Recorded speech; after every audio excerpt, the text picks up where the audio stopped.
Tonight, we begin in Monroe County, where a poll worker faces election fraud charges after county investigators say he tried to change people's votes on Election Day.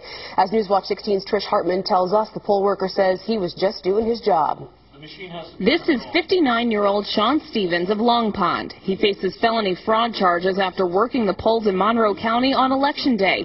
He addressed the Monroe County Elections Board a few weeks after Election Day, before the charges were filed. Had people better knowledge of how to use the machines, it would have been less necessary for me to demonstrate. Stevens was a machine inspector for the 2008 presidential election.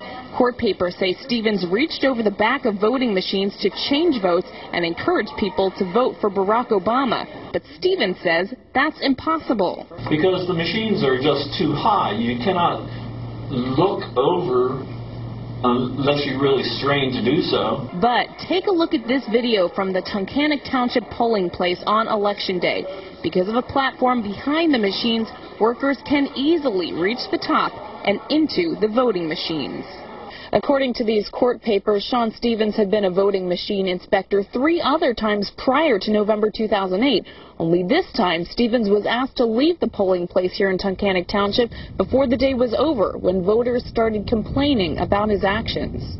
Hey, look, I could do what he did. Elections Director Sarah May Silphy spoke with Newswatch 16 late last year on what she'll do to make sure this doesn't happen again. They direct the judges of election, to be aware of what's going on inside their polling place and, that they're going to have to be more careful. If convicted, Stevens could face up to 9 years in prison.